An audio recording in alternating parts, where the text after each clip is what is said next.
स्वराट का मतलब होता है स्वयं में प्रतिष्ठित, स्वयमेव राजते चित्त स्वराटा, जो स्वयं में प्रतिष्ठित हो, स्वयं से प्रकाशित हो और अपने प्रकाश से पूरे संसार को प्रकाशित करे, उसको बोलते हैं स्वराट।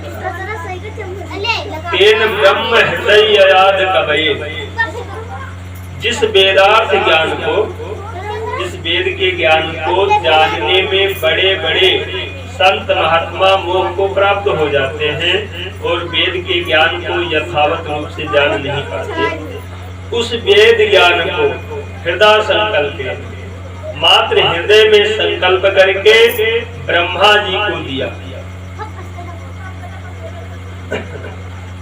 तेजोवार मृदाम यथा विनिमयो यत्र तिर्सर्गो मृषा।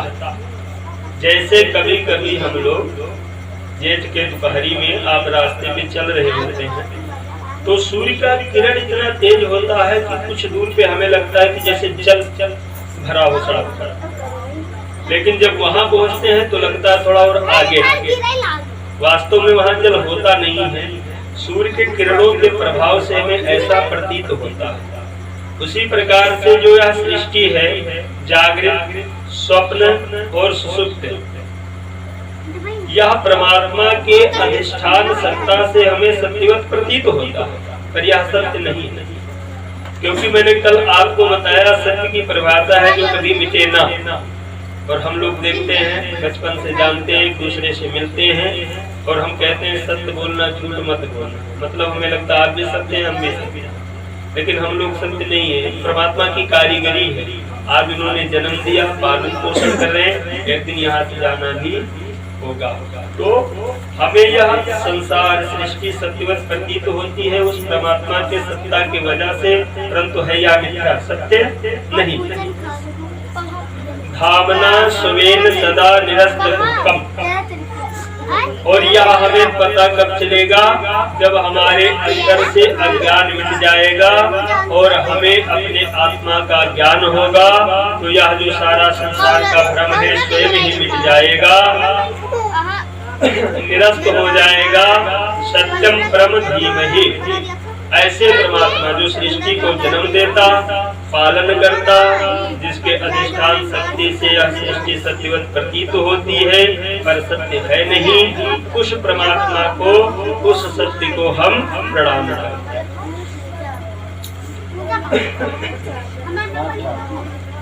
दूसरी चीज है कि व्यास जी ने पहला श्लोक जन्मादस्यतो अन्वयाद इत्यर्थः यहाँ से शुरू किया, क्योंकि यह ब्रह्म सूत्र का दूसरा सूत्र।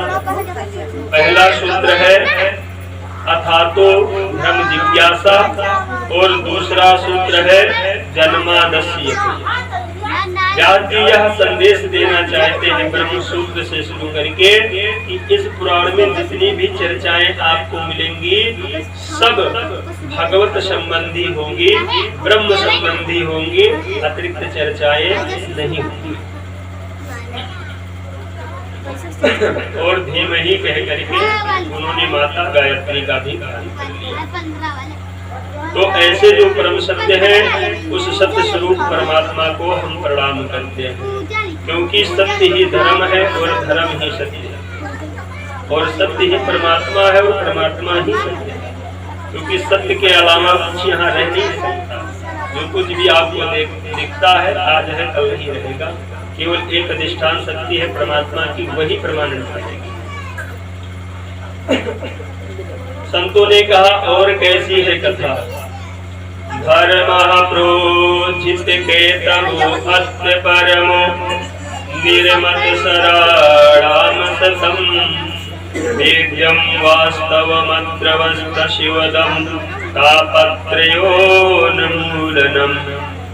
धर्म प्रोचित, इस ग्रंथ में परम धर्म का निरूपण किया गया है, और इसको सुनने का अधिकारी कौन है, जिसके अंदर से मात्सर्य गायब हो जाए।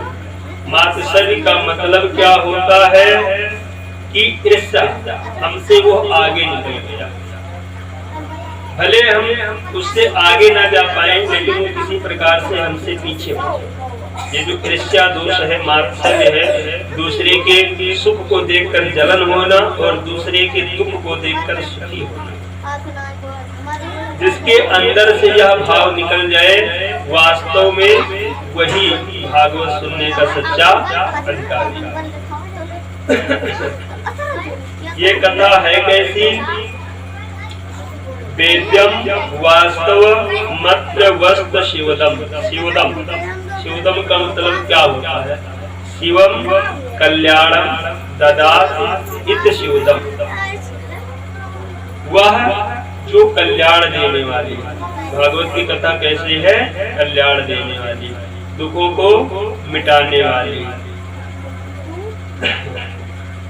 श्रीमद्भागवते महामुनि कृते किं वा परेश्वरः सद्यो हृद्यवरुद्धते अष्टकीर्तिभिः सुश्रू सुभिस्ततक्षणा। यह श्रीमद्भागवत की रचना पाराशर जी के पुत्र व्यास जी ने की है। और इस कथा को जब हम सुनते हैं, सुनने की आवश्यकता नहीं, जैसे ही सुनने का हम मन बनाते हैं और घर से बाहर निकलते हैं, क्यों ही भगवान श्री कृष्ण हमारे हृदय के अंदर आकर के अवरुद्ध हो जाते हैं। एक होता है हृदय में आकर बैठना, जैसे आप आए हैं आसन पर आकर बैठे, चाहे तो उनके जा भी सकते, स्वच्छंद है।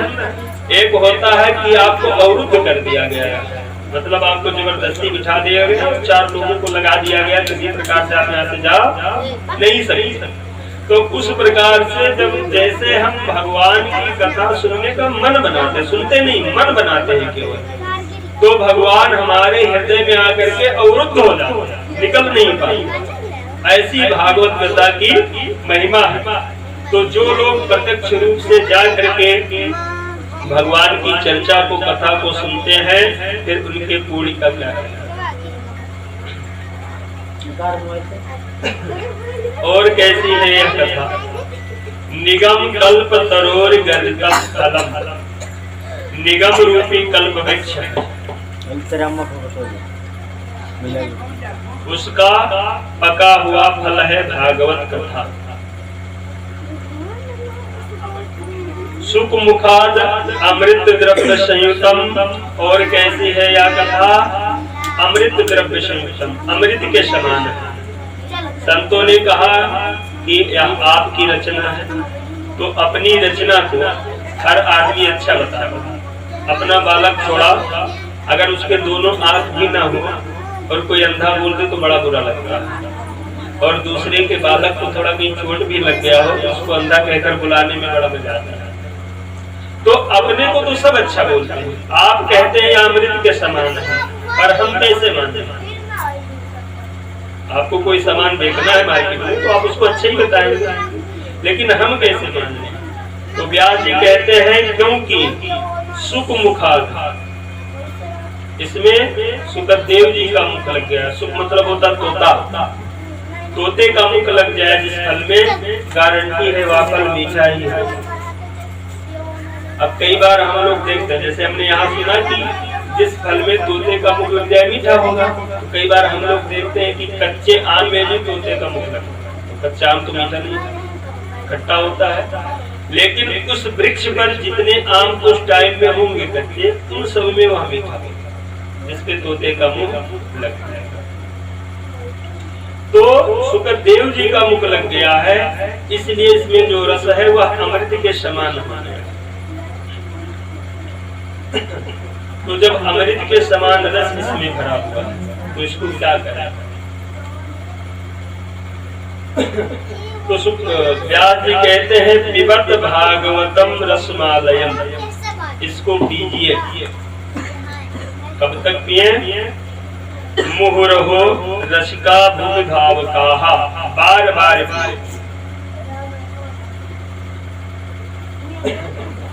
जब तक पीते रहो, जब तक आपको आत्मज्ञान ना हो जाए। और जिस दिन आपको आत्मज्ञान हो गया, फिर तो भगवान की चर्चा छोड़ने का कद ही नहीं करेगा। आप चाहेंगे भी तो भी दिल नहीं करेगा।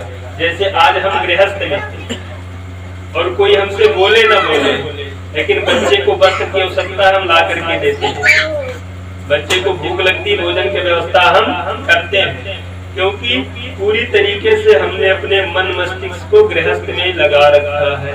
उसी प्रकार से जब हमारा मन गृहस्थ से हटकर भगवत चरण में लग जाएगा तो ये सब चीजें अच्छी नहीं लगेंगी। केवल और केवल भगवान की भक्ति, भगवान का भजन, भगवान की कथाएं अच्छी लगेंगी। और यदि हमें आत्मज्ञान हो गया तो फिर कहना नहीं क्या, तो बार बार कीजिए।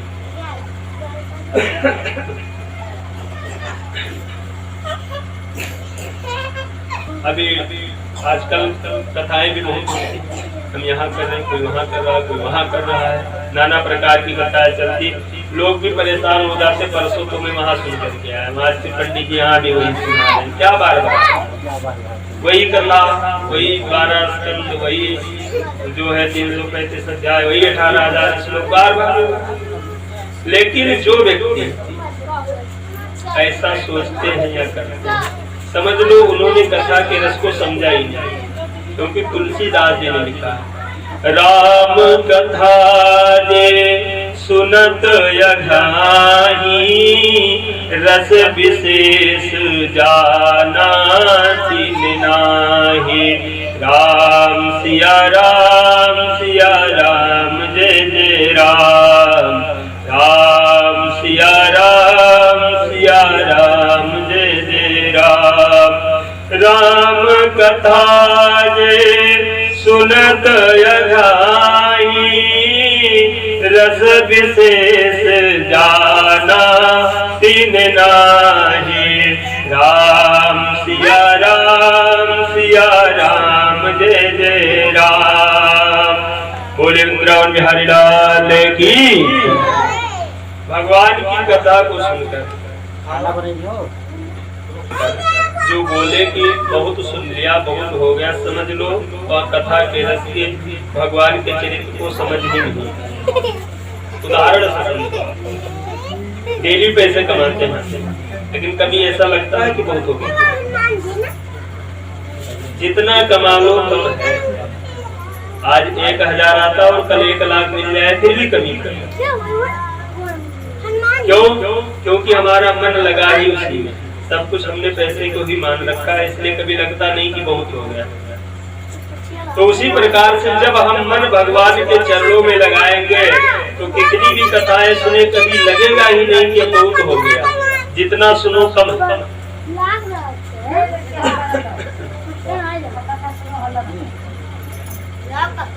तो भगवान की कथा को बार बार श्रवण कीजिए, बार बार सुनिए। अब कथा तो सुनी जाती है, लेकिन अभी हमने आज इस श्लोक में कहा पिबत भागवत रसनालय, पीने के लिए बोले। कथा तो पी नहीं जाती, सुनी जाती है। तो सुनने और पीने में अंतर क्या है? यदि हम कोई चीज पीते हैं तो हमारे पेट में जाता है और उससे हमें एनर्जी मिलती है। यदि कोई चीज सुनते हैं, इस कान से सुनते हैं, उस कान से निकाल देते, कोई फर्क ही नहीं पड़ता।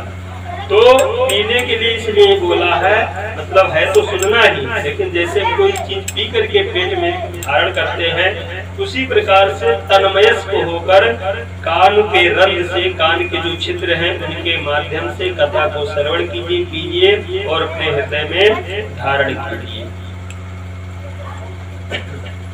अब नैमिषारण्य क्षेत्र में सोनक आदि 88,000 ऋषि मुनि एकत्रित हैं और उनके मध्य में सूत जी विराजमान हैं। सभी संतों ने बड़े प्रेम से सूत जी का स्वागत किया और उन 88,000 गृहस्थ संतों में एक है सोनक जी, जो संतों में प्रधान। प्रश्न करने का कार्य उन्हीं का